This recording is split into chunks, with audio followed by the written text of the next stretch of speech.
Hi, everyone, and welcome to another exciting episode of the Northern Kentucky Spotlight Podcast presented by CBG. I'm your host, Sarah Brookbank. Today on the podcast, we are joined by Jeff Brandt of Old Kentucky Bourbon Bar, who showcases their new OKBBQ and what to look for when shopping for bourbon this holiday season. On NKY Work, Roger Burns of Scholas highlights how his organization can help Northern Kentucky businesses access skilled IT talent. Thank you to our podcast sponsors, title sponsor CBG, C-Crew Consulting, our digital sponsor, and our episode sponsor, Haran. Are you an HR professional or business leader looking for educational resources? Join us for our HR Strategic Six-Pack happening on November 8th. Our featured presenters will address how HR professionals can create a high-trust culture, provide tactics to unlock employees' potential, execute internal pathway planning, and more. The program will offer attendees the opportunity to earn 6 strategic HRCI business credits. You can register for that event now at nkychamber.com/events and stay tuned on our social media platforms to learn more about each of our presenters. Now, let's go meet our members of the week, hear from our sponsors, and we'll be back with this week's guests. Why would you travel to England? For football. To go or not to go? That is an easy question. To visit the land of Shakespeare. To take in all the sights. Authentic fish and chips. To experience arts and culture. 2 words, British Open. To visit my family. Same reason I go anywhere. For a pint of beer. To start my trip through Europe. Whatever your reason, there's no better time than now.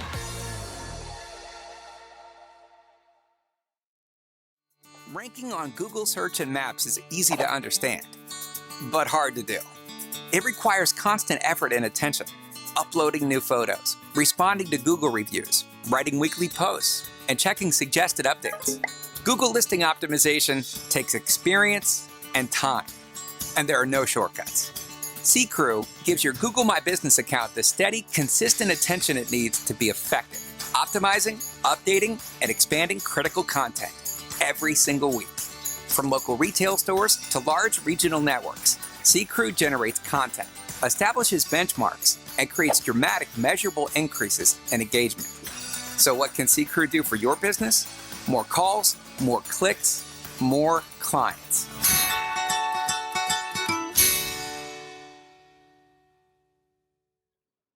Congratulations to our members of the week. You can learn more about these businesses by following the Northern Kentucky Chamber on social media, where we will highlight one of these businesses each day. Now, let's meet our members of the week. Top Flight Gymnastics offers instruction for children's ages 2 and up, offering gymnastics, tumbling, as well as martial art and ninja style training.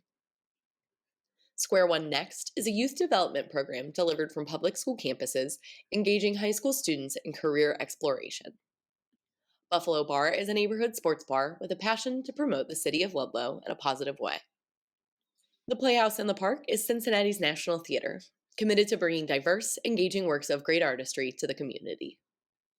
CI Foundations helps companies build a culture of continuous improvement, implement lean management operating systems, and develop scalable business processes.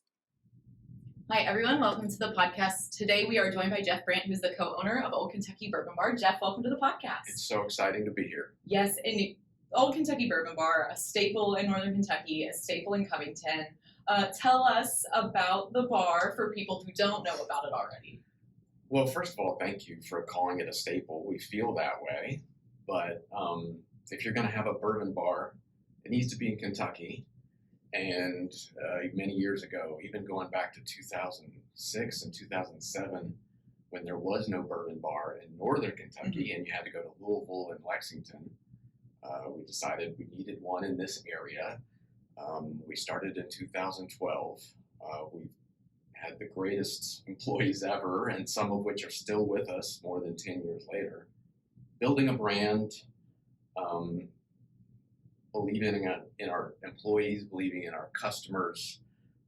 It's a joy to still be in business in difficult times, but still be able to provide a top-notch product that Northern Kentucky deserves. Yeah. And now there's other bourbon bars, and that's great. I don't feel like competition as much as we're growing that pie, that slice for Northern Kentucky to make it more of a destination for bourbon. Yeah.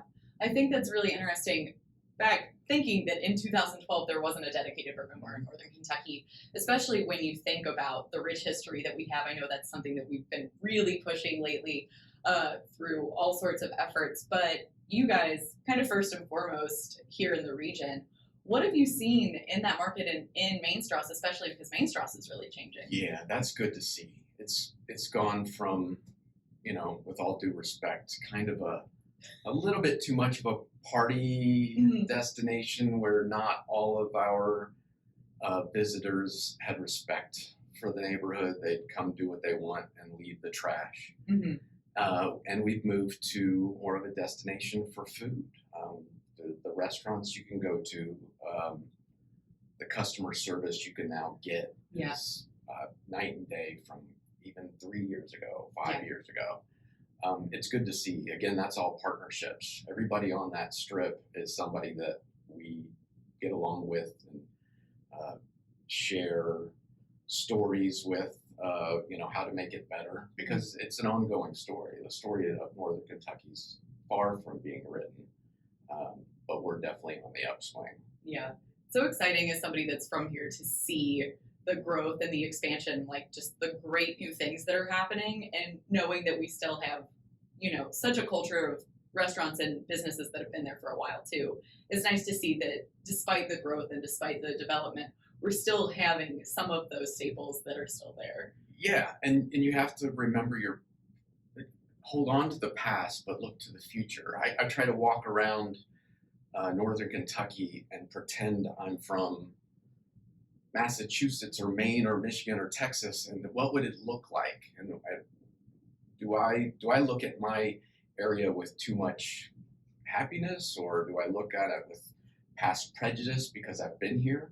And the more I look around, the more I go, why would someone not come to this region and want to be in Northern Kentucky and look at the view on the other side of the river, and maybe instead of being on the other side of the river, even though I live over there, I'm not saying anything bad about that. We're not going to judge you. I've been on both sides. I mean, I used to be in Crestview Hills right down the road from here. So both sides are wonderful, but I just have more of a passion for what's going on in Northern Kentucky. Yeah, well, we're happy to have you. And one of the reasons why we have you on the podcast here today is because you guys are launching an exciting new product. So tell us about it.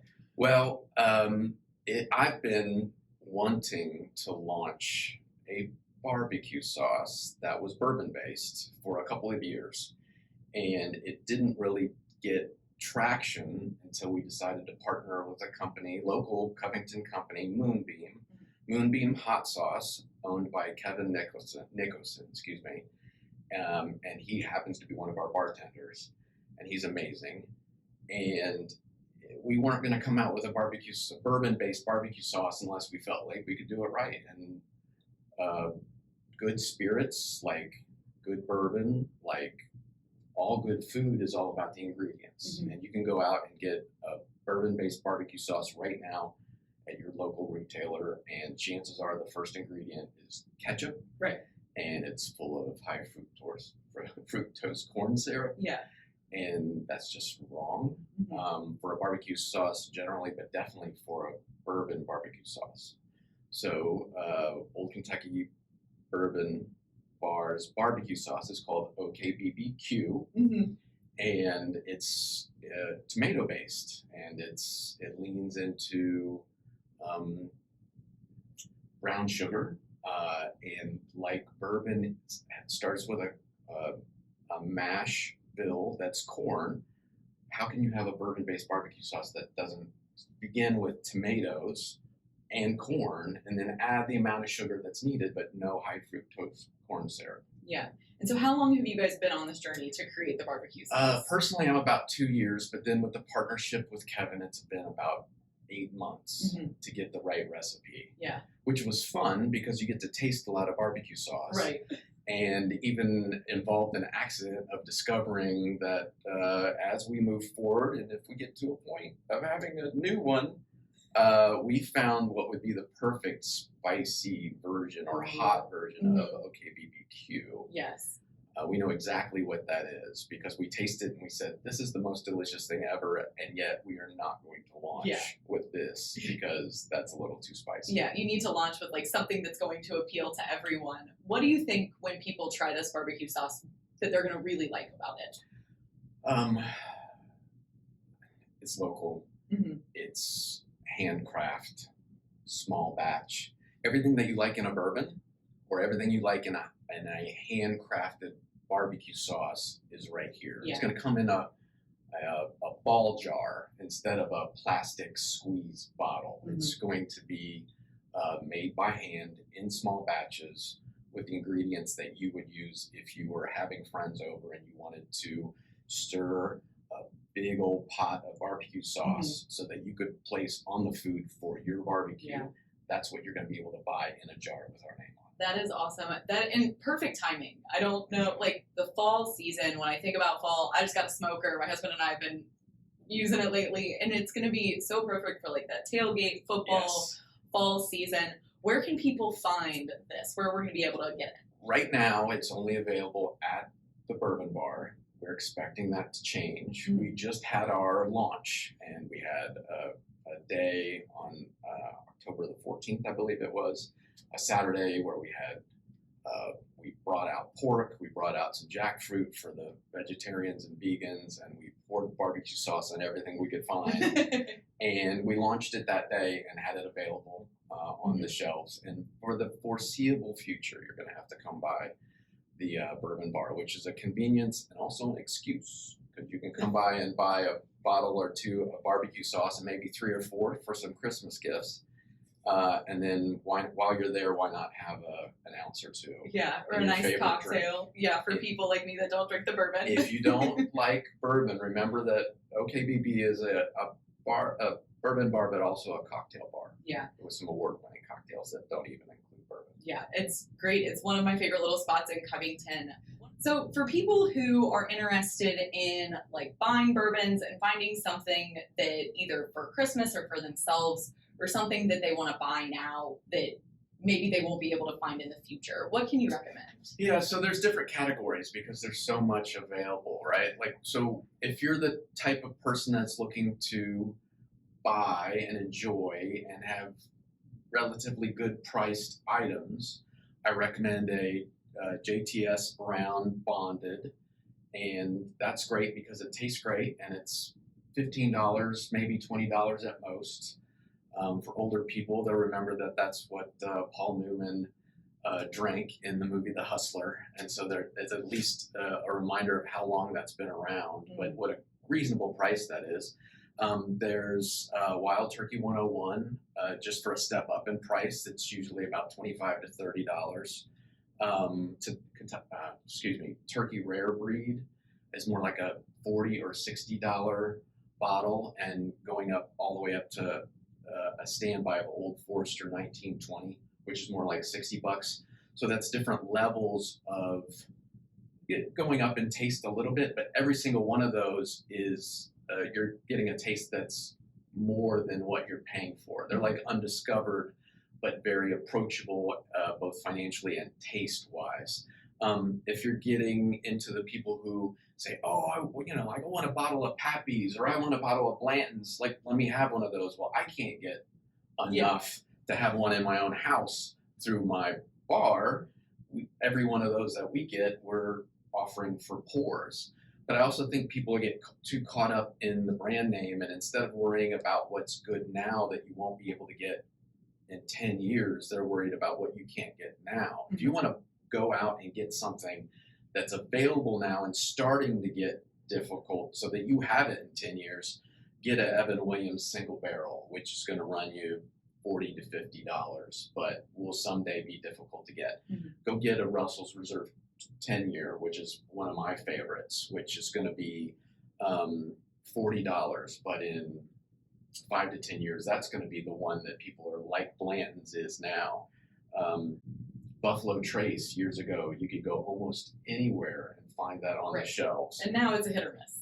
And now you get lucky, and $50. That's still a really good price. In a few years, you're not going to be able to get it. That happens to be one of the ones that we have on the shelf in our bottle shop at the Bourbon Bar. But now that it's on the podcast, maybe that's going to go fast. Limit one per customer. And you guys have a lot of experts. So for at a bottle shop, so if people want more information, they can obviously come in and visit and hang out, maybe have a pour themselves. Yeah, and they're the experts. That's the value of our bar, is the people behind the bar that can answer questions. Because if you have a particular taste that you want to satisfy, go ask them. They're going to know. These are just a few examples. I mean, there's literally 50 different answers I could have given for that. That's just mine and a couple of our staff members' picks for what's going to be big soon. Yeah.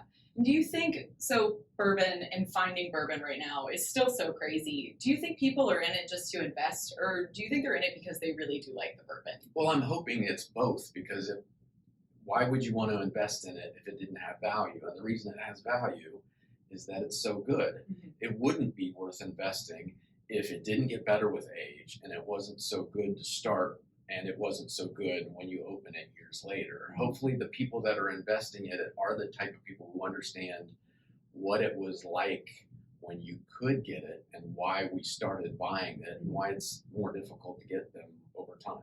Yeah.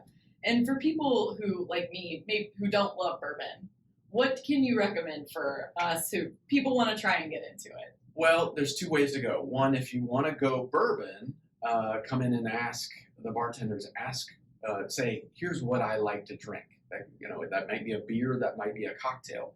Maybe you start with a cocktail that's got bourbon in it and you're not tasting as much. Maybe it's one of the more approachable bourbons, like an Angel's Envy, which is a little bit smoother. It might not be what a hardcore bourbon lover is going to say is real bourbon, but that might be a good first one to taste and try. Also, if you go in there and you love rum, tell them that. If you love tequila, tell them that. If you love scotch, tell them that. If you say, I'm a scotch lover, but I want to try a bourbon, our experts behind the bar will tell you, here's one or two bourbons that are on the scotch side of the palate. It's smokier. Maybe you like this. If you like it, great. If you don't like it, here's a little secret. There's a corner where we have 3 or 4 bottles of very good scotches, and we'll bring those out. If you like tequila, we've got a tequila that was finished in an American and Hungarian oak bourbon barrel. So there's some bourbon qualities to the tequila. That's the most amazing thing I've ever tasted, and we sold out of them. We used to sell them by the bottle. Mm-hmm. We can't sell it by the bottle anymore. Right. We've run out. So no matter what your taste is, if you want to try it in bourbon, maybe it's a cocktail, maybe it's a bourbon, maybe it's a bourbon that tastes like what you like, but only they can answer it based on your particular likes and dislikes. Yeah. Well, Jeff, thank you so much for joining us on the podcast today. Before I let you go, is there anything else you'd like to add? First of all, thank you for having me, and thank you for spotlighting the barbecue sauce. But thank you for the chamber, because Northern Kentucky, despite city borders and despite county borders, we're all one Northern Kentucky that's looking out for our residents and for our business owners, and the chamber does a wonderful job. Well, thank you so much, Jeff. And I'm looking forward to trying the OKBBQ and looking forward to seeing what you have for us in the future as well. I'm hoping that there's a spicier version on the way. Hi, everyone. My name is Ashley Dubois, and I am the Director of Diversity, Equity, and Inclusion here at the Northern Kentucky Chamber. And we're having our Northern Kentucky at Work segment. Joining me today is Dr. Roger Burns from Scholas. Will you tell us a little bit about yourself and then how you got into this work? Absolutely. Thank you for having me. Absolutely. We're excited to be here. Really happy to be part of the chamber. Scholas is a national organization, but we've been in greater Cincinnati for a decade. Okay. And our whole reason for existing is to unlock potential for individuals in our community. And we do that specifically by training people for high demand IT roles. Okay. So individuals come to us as kind of a boot camp situation, 12 to 15 weeks, Monday through Friday, 9 to 4, and we prepare them for in-demand jobs in tech. And part of that is technical training. Part of that is professional development. So we help folks understand both how to navigate interviews and resumes and cover letters and things that just don't come to us naturally. We have to learn to do them. But we also help our learners discover who they are as individuals in a brand, so that when they're going out to start their careers in tech, they know the kind of places that they want to work for and the things that they can bring to an employer partner. And then we also provide opportunities to connect them with our employer partners all throughout the region. Here in Greater Cincinnati, we have 70 employer partners that we work with. We're always looking to expand that, which is part of what we're here today to talk about, is ways that we can help businesses in Northern Kentucky find the tech talent that they need. I am the managing director, which means I'm kind of responsible for what happens throughout our campus and oversee our staff, make sure that we have the resources that we need and the connections, and that we're meeting the needs of our employer partners in the region. What are you seeing as one of those, you keep saying like leading tech talent. What are we seeing in our region right now where we're falling short of that?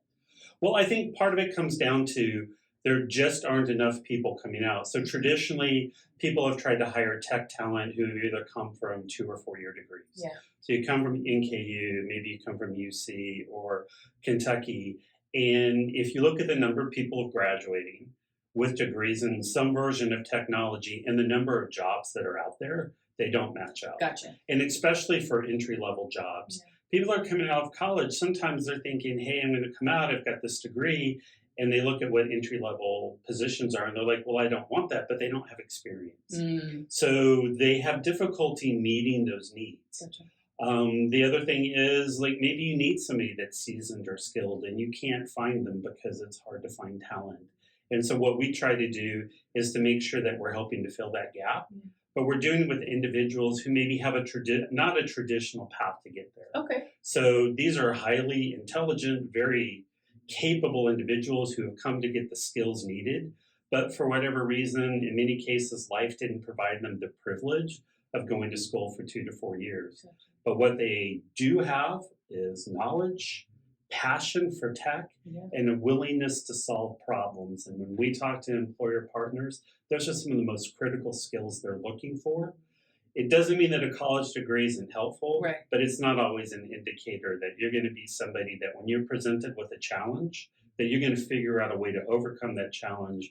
Because as we all know with tech, many times it's like, I followed everything in the book it said to do and it's still not working. You need people that are real problem solvers and willing to get in there and figure out how to make it work. So you referenced the notion that we all need a college degree to do tech. So it sounds like at Scholas, we don't need a college degree to do tech. No, and I think that's the misconception that too oftentimes employers are saying when they're thinking about posting a job, that one of the things they put in there is they want somebody with a 2 or 4 year degree without sometimes really stepping back and asking, why am I asking my prospective employee to have that? Gotcha. What about that degree is critical to this job?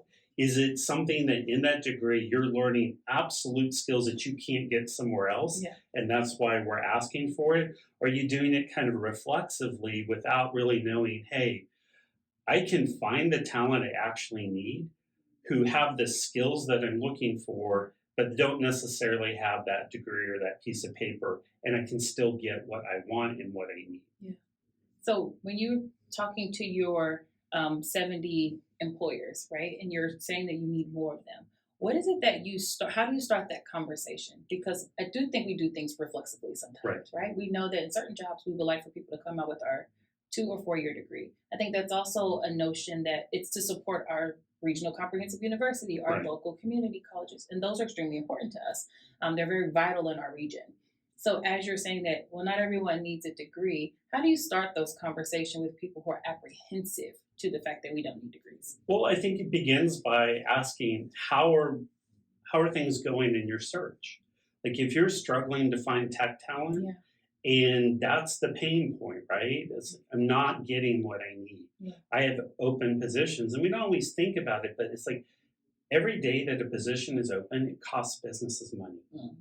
So sometimes we're hearing from employer partners that it's taking 60, 90, sometimes longer days to be able to find the tech talent they need. Every one of those days costs you money because your team isn't up to full speed. You're not getting the full production that you need right now. So it's listening, going, why is it that you think you need that? Can you point to something in that degree that is absolutely essential to the work that you're looking at, especially if it's an entry-level position? And then how's that going for you? Where are you finding that talent that you're looking for? So it's not an anti-college stance. It's more of a reflection that there's a need with our employers that is not being met by our institutions of higher education. And we have found alternative ways to be able to help supply the tech talent people desperately need right now in a high quality way and in a cost effective way for employer partners. Do you have 100% placement of your graduates yet? We do not. Historically, Scholas has an 80% placement rate after 1 year, within 1 year of graduation. Usually our benchmark is within 4 months. We have about a 70% placement rate. It's been a little down right now, starting in Q4 of last year.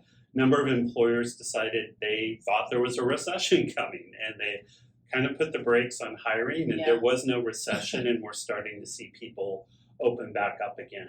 But historically, our organization's been around for a quarter century, and those benchmarks have been met pretty much year after year. So when you say you're looking for new partners, do you have some ideal industries that you would like to get in? We're heavy of manufacturing logistics here, but we have all. Manufacturing, logistics, healthcare is another one that we're really looking at. We get a number of learners that come through that maybe have had some experience in healthcare. They know the Epic platform. What we can do is provide them the skills that they need so that they could go work for a St. E's or someone else that's looking for. The reality is tech is all around us. And depending on who you are and what you need, we train people to do basic like IT support roles, but we have cybersecurity, we have AWS cloud, we have software engineering, and more importantly, we have an alumni network. So we've been in Cincinnati for a decade. So over those 10 years, we have people that have been working in the field. They have been getting experience and advanced degrees. So maybe the role that you're looking for isn't entry level. It's somebody with 3 to 5 years experience, but you're not finding what you're looking for. Or you don't even know where to look. So where Scholas can say, let's have a conversation. What do you need? Let's tap into our alumni network and see if we can connect you with that talent that really meets the needs that you're having right now. Do you see AI having an impact on this in any way? Yes. But one of the things that makes Scholas different is we're always in conversation with our employer partners. Our curriculum is designed around what the industry needs, not just, for those of us that went to college, I kind of remember that professor who was teaching notes, and maybe it came down from the mountain with Moses. That's how old these notes were. We don't do that. We're constantly asking, are we teaching what you need? And if not, then let's go and reevaluate. We're asking those same questions about AI. The challenge for us right now is the industry saying, we don't yet know what this is going to look like. We're all still trying to figure out what impact AI is going to have, especially on entry-level roles, and how do we train for that, and how do we pivot to make sure that people entering tech, that's accounted for. So it's an ongoing conversation that we've been having for a couple of years. We're going to continue to have. It will have an impact, but we don't know yet exactly what that's going to look like. And so we know that you're located over in Cincinnati. Yes. Do you have some employer partners in the Northern Kentucky region? We have some, but we're looking to grow them. We don't have as many over here as we would like. We have the capacity for learners in Northern Kentucky to train with us remotely. We're actively looking to put a satellite campus here in Northern Kentucky, which we hope to do sometime by Q2 of next year. So that learners can have an on-campus experience. But we know that river is 1,000 miles wide. Yes, it is. Folks that live here, that can do their training here and want to work here, we want to make sure that we're making that opportunity available to them. So this kind of push of expanding our ability to meet the needs of Northern Kentucky employers and also open up opportunities for Northern Kentucky residents to get into thriving wage careers in tech. That's a real strong focus for us over the next 2 to 3 years. I love that because we're talking a lot about our workforce and what our workforce looks like. And then you use thriving careers, which I enjoy. I don't think I've heard that term yet. And then we think about like entry-level salaries. I'm assuming if you get into the IT field, there are some pathways that can lead to really high earning wages for some of your graduates. Right, and that's what we're as an organization are committed to working with our learners, not just on that initial course, but for the next 2 years. So our average starting wage right now is around $22 an hour, which is a living wage, but it's not a thriving wage. So we offer to our alumni tuition-free alumni upskilling courses over the next 2 years, so that they can come, they can get that additional certification, that additional training, so that that entry-level job becomes the next job, becomes the thriving wage job. But that's something that we can also offer employers. So maybe you have tech talent, maybe you're not wanting to lose them, but you know they need some upskilling because you want to move them into more advanced roles within an organization. This is where Scholas can meet with you because we have the capacity to do customized upskilling for employer partners. So we can sit down and talk about what do you need, how many people do you need to train in, and then how can we facilitate creating that opportunity for your employees? Because we all know it's really hard to find talent and you don't want to lose it when you have it. And if you don't plan for and provide for the opportunity for your employees to grow in their skills and to grow in their career, they're going to look somewhere else to do it. So we're not just about that first job with employer partners. We're about how can we help you keep the talent you have, grow them, and thus grow your business in the process. Well, it sounds like you all have amazing plans, at least coming up in the near future.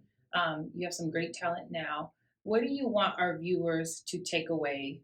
One or two things that you really want them to know, not only about Scholas, but maybe your program and or your graduates?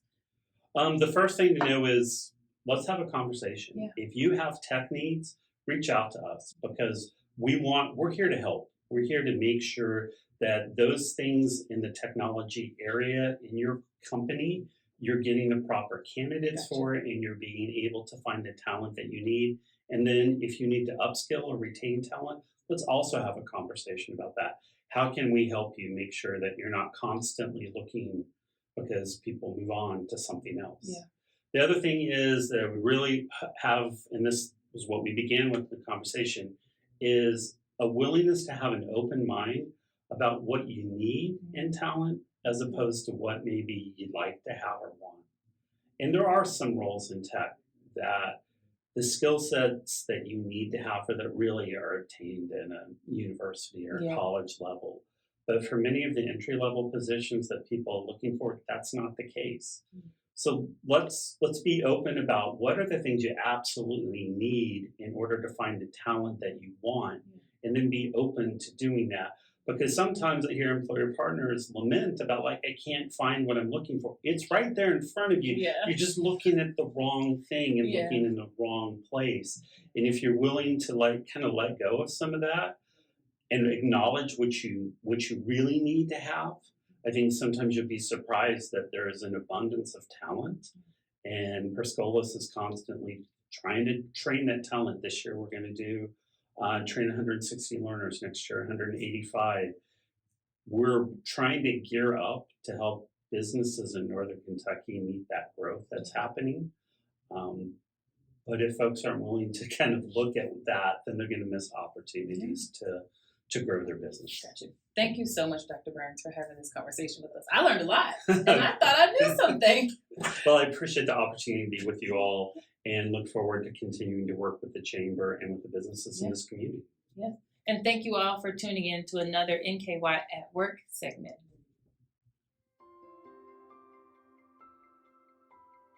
Hi, I'm Shannon Schumacher, Account Executive, Kentucky Market Leader. At Haran, we champion bold innovation to help employers and individuals thrive.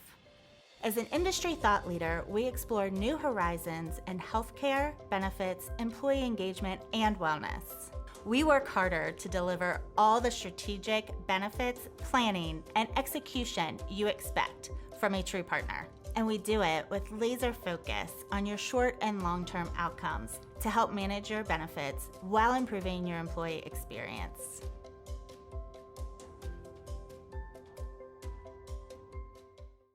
Welcome back, everyone. Thanks so much for tuning in to today's episode of the podcast. I hope you enjoyed learning a little bit more about Old Kentucky Bourbon Bar and Scholas. Don't forget to check out OKBB for their OKBBQ and all of your bourbon needs this holiday season. Thank you once again to our podcast sponsors, CVG, C Crew Consulting, and Haran. Don't forget to register for our HR Strategic Six-Pack happening on November 8th. That is a can't-miss event for any HR professional or business leader. You can register for that now at nkychamber.com/events.